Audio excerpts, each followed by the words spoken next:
Next question here. How did you actually? Let's go with this one. What's your real Instagram account? So I don't have an Instagram account. I know people.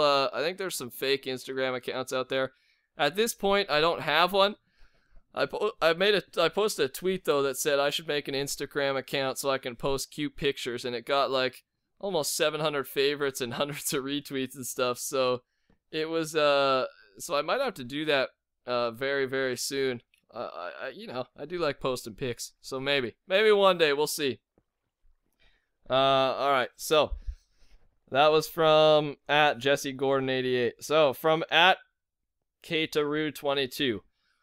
How did you come up with the name The Camping Rusher? So here it goes. Like I said, I started off as a YouTube channel directed towards Call of Duty. That was my frame of mind when I started. And I'm a good player. I'm pretty good at MW2, but really good at Black Ops, Call of Duty Black Ops 1. Really good as in, I think I played Capture the Flag a lot. Like in the month, I think I was ranked like 80th once, and on Domination for the week, I was ranked 6th once. So I played a lot of Call of Duty when I was about 14, probably 14 and 13.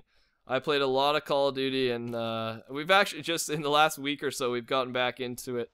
My friends and I, just late night gaming sessions, because it's the summer, so we can do that and then not have to wake up early. It's awesome. And I'm still good. My brother's good as well, Kyle, so him and I go in a game, we usually can pull off, you know, 60, 70 kills, and I'm pretty good at Call of Duty. That's where I'm going with that. I guess I'll brag a little bit, but you know, it's an old game. I'm not good at the new ones. I haven't played them at all, actually. So how did I make the? So I wanted my strategy. I noticed people on Call of Duty videos get hate for how they play. So they get hate for camping, or usually it's if you're camping a lot, you get hate. And my play style in Call of Duty, it was and is, it's always been just, you know, camp to a certain degree. You gotta camp, get 2 kills, 3 kills max, and then you gotta move. So, and this is in their spawn, so I'm not camping at my own base. I'm camping high traffic areas, and then I'm rushing into a new place. So that's why I wanted my name to just demonstrate that that's how I play. And I thought I would get less hate if I did so. So I called myself The Camping Rusher because I'll camp, then I'll move. It's basically translating how I actually play Call of Duty. And I thought that would make people not hate as much on my Call of Duty videos. So, and then I switched to Minecraft like 2 weeks after I started the channel. And the name didn't really make sense from there. Because really in Minecraft, yeah, I don't know. I play with the bow, so it doesn't really reflect camping and rushing at all, really. So I don't know. It doesn't really make sense anymore. But that's how it started. And thanks for the question. Let's see. How and why did you decide to join the Cube? And that's from at Jared Woods. Jared T. Woods. So the Cube. Grazer and I, Grazer's the creator of the Cube, if you didn't know, most of you know. Grazer and I we've been friends for a long time, 1.5 years, 2 years. But we started off really just recording maybe one video a month here and there. We'd randomly ask each other for a minigame video. And we weren't really the closest friends. We were acquaintances, I guess you could say. We'd talk, we'd hang out, we'd film our video, and then we'd say goodbye. But we still liked each other. We were still kind of good pals. My channel was a lot bigger than his back then. Right now, subscriber-wise, I think I'm about double his size, a little bit less than double. But view-wise, we get about the same. I think he even gets a bit more views than I do. So really, our channels are pretty equal at this point in time. But back in the day, I was bigger, and he knew I liked him. I did like him, and he liked me. We were pals, and he had this idea to start the Cube, and he basically asked me if I wanted to join.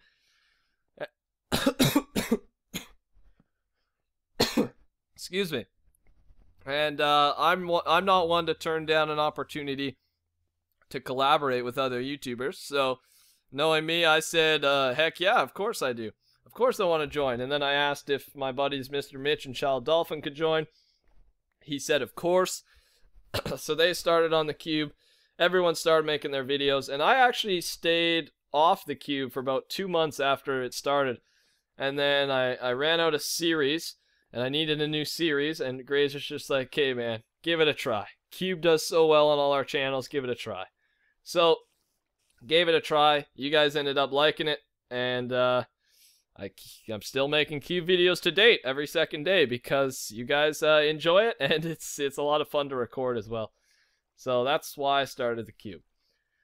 So Abby Baby 4 asks, how did you meet Mr. Mitch? So I met Mr. Mitch, I think in kindergarten even, maybe preschool. I don't know if we went to the same preschool, but I think he went in kindergarten. So we went to him, Ryan, and I all went to the same private school from kindergarten to grade 8. At least I think Mitch did.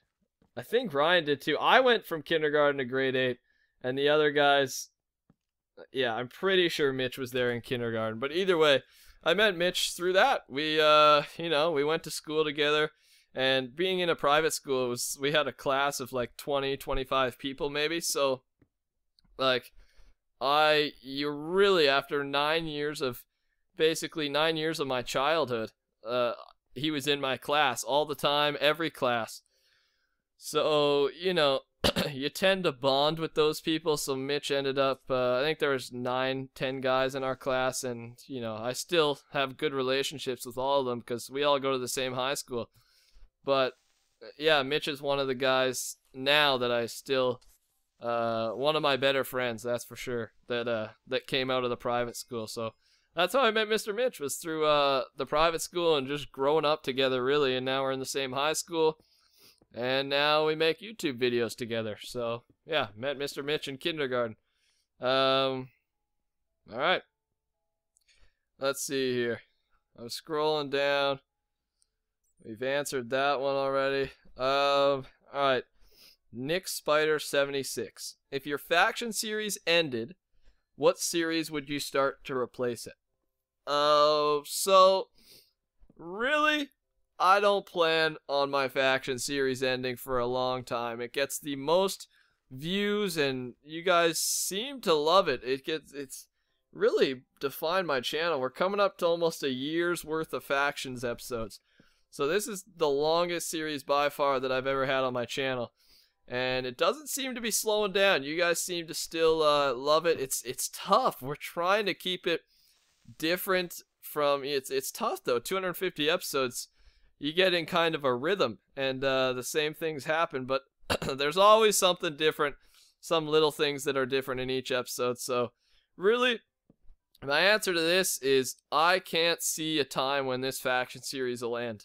For a long time. Unless you guys start hating it, it won't be ending. If it did end for some weird reason that would make me very, very sad, the series that would replace it, I have no idea. Absolutely no idea. Because Factions is daily. It's literally, you can count on it being up unless... I don't think I've missed a faction upload in a long time. I think I got a good almost month streak going here. Maybe, unless I'm forgetting one of the days that I missed. But Factions is just, it's just been there, and I can't even picture my channel without it, honestly. So I don't know. I can't answer that question. I have no idea what would replace it. Alright. No.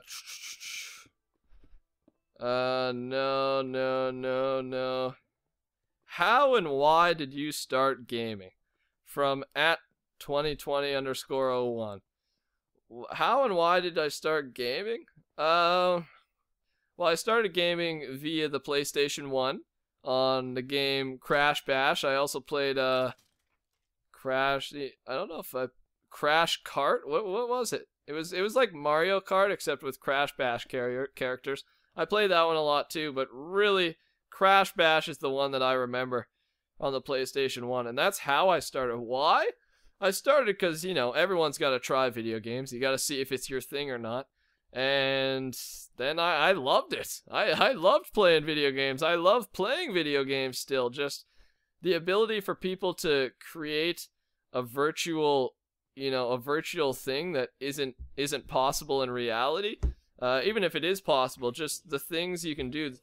You can really be someone else in video games, and that's the cool thing. You can be someone else compared to who you are in real life. Not saying don't like who you are in real life. It's just nice to have a change and experience something else, and I think that's what video games offer. So there's also, now it's just a nice online community. You can just look at me for an example. I've met so many friends online that I'll remember for the rest of my life. It'll be a weird thing to explain to my children, but it's like, yeah, I had a bunch of buddies online from playing Minecraft, uploading videos to YouTube, and that's how it works. I don't think many people understand that you can actually create a real bond with people through the online world. And you got to be safe though, of course, but the friends I have, I know they're down to earth guys, and I don't know. I think that's why I started and why I still game is, the connections you can make with other people, and just the amount of fun that you can have, really. So that's good question. Good question. Here's a silly one from @SamNot55. Would you rather 2 mouths or 2 noses? And alright, I would have to say 2 mouths, because then I would have the ability to eat food and drink Yoplait at the same time. I could multitask, and I think that would be perfect. So 2 mouths would be the answer. Alright. What do we got next? Still looking. Do you have any tattoos? Hey, I'm Lacey. No, I do not have any tattoos. I don't think I'll ever get any tattoos either. I'm down with people getting tattoos. It's your call, really. It's just, for me, I don't know. I wouldn't mind having one. I don't really think it demonstrates my personality. I'm not really, when I think tattoo, I guess depending on the tattoo, but I think, you get a tattoo, you're kind of more of a hardcore guy, I guess you could say. But I'm just, I'm that geeky guy who still parties and has fun, but, I don't know. I'm not known as being some hardcore guy that's going to get tattoos for the fun of it. But, and also I wouldn't want to have a tattoo when I'm like 70, because then it'd be like all wrinkly, and I don't know. That's my opinion. But really, other people getting tattoos, I have no problem with it. You do what you want, I keep saying, I guess that's what I say, but yeah, definitely get tattoos if you want, but for me, it's not on my priority list. @Lowry Ebony, are you the kind of person that enjoys hugs or hates everyone and all human interaction? I love human interaction. I also love to be by myself at the same time. I love to think, and I love to be alone and have some relaxation time to myself, but I also highly enjoy the company of other people, other people that I'd prefer to hang out with. I don't want to be, having company of someone who is just annoying and talks about things that aren't relevant to what I want to think about. But in general, I like a lot of people, and I wouldn't say I really dislike a lot of people. I wouldn't say dislike, I would just say we don't have the same interests. So that'd be the only time I wouldn't want to have human interaction, is with someone that we just don't have the same views on things and can't really talk about things because, we have different interests and views. But I also enjoy hugs. Like, say, if you see me at PAX Prime this August, or you see me at Minecon in Europe, PAX Prime in Seattle, definitely come up and I'll give you a big fat hug, because I love to hug. I love being hugged. Hugging is just it's like smiling. It's just a positive thing. And I'm down for a hug anytime, any place. What's your favorite type of milk? From @ZBowen03011.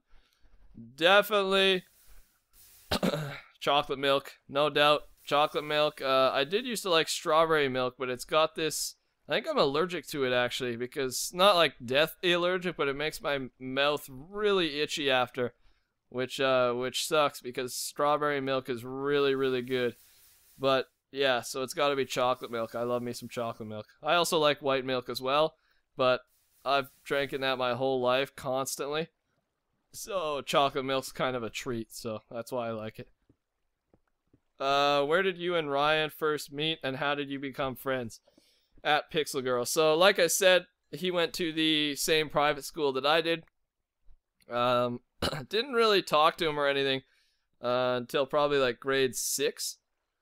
And oh geez, I lost where I was on my tweets. I didn't really talk to him till about grade 6, and so we didn't really become close.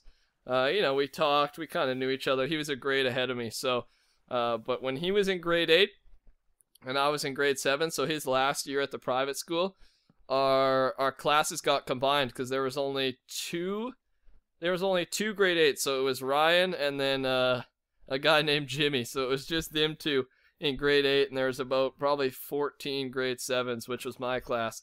So we ended up doing a combined class. So I was in Ryan's class for grade 8, and we ended up really bonding. That's the year where we bonded a lot. We ended up hanging out, having sleepovers, and yeah, that's how we bonded. Now, I don't know if we were best friends right away, because we hung out, but I hung out with a lot of people.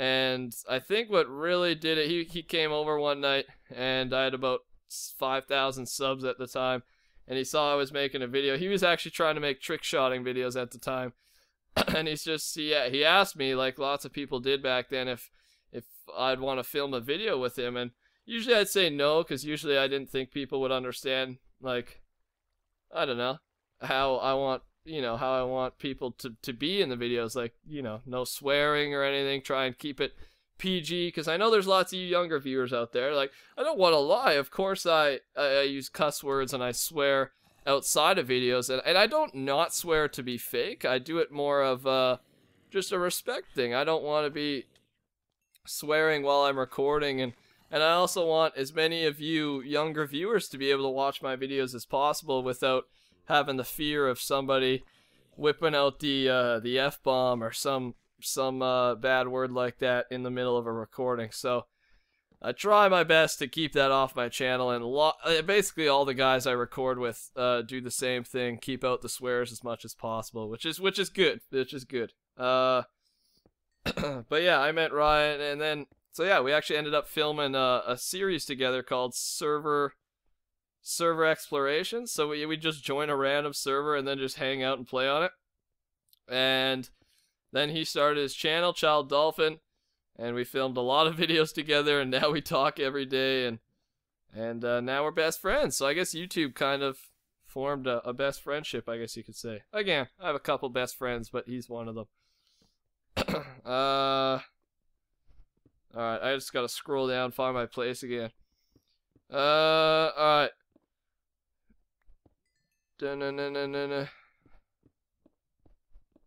I'm looking down here. How did you meet? Nah, do you enjoy interacting with your fans? At Jacob A. Noble. Yes, absolutely. Why wouldn't I? You guys are like the backbone to everything. You guys are everything to this YouTube channel. The amount of work and time I put in, the amount of, effort I put into this is because I have a large fan base, as in you rushers, supporting me, watching the videos, liking, commenting. By fan interaction, I take it many ways, as in, I try to respond to tweets, but what I do try and do is respond to at least 2 comments per video. You're not going to see that these 3 weeks here in July, because I'm in Africa, obviously, and don't have that much access to internet, so, there's going to be a lack of comment replying while I'm gone, but usually I try and do 1 or 2 comments per video, and I know that's not much, but it's I just want to make a little bit of a difference, try and respond to a few people, and again, it's just, I spend a ton of time on the computer already. realistically I could respond to more comments, but it would take away from my life. You know, if I spent, you know, an extra 3 hours a day responding to all you guys' comments, it would be good. It'd make me happy that I'd be, you know, replying to the people who support me, but then it would make me sad because I'd be locked in my room even longer than I should be. I already, you know, I put a lot of hours in already. I should get outside and enjoy Mother Nature. So yes, I highly enjoy fan interaction. Really, the highest form of fan interaction is actually meeting you guys in person. And I got to meet a couple of you, you know, about 20 or 25 of you at PAX Prime last year when I was a bit smaller. But it was so cool, just, you know, taking pictures, signing stuff, and just, you know, bringing it in for a couple hugs. It was a good time. So I would love to meet a ton of you at these conventions, because that's the best form of fan interaction, is human interaction.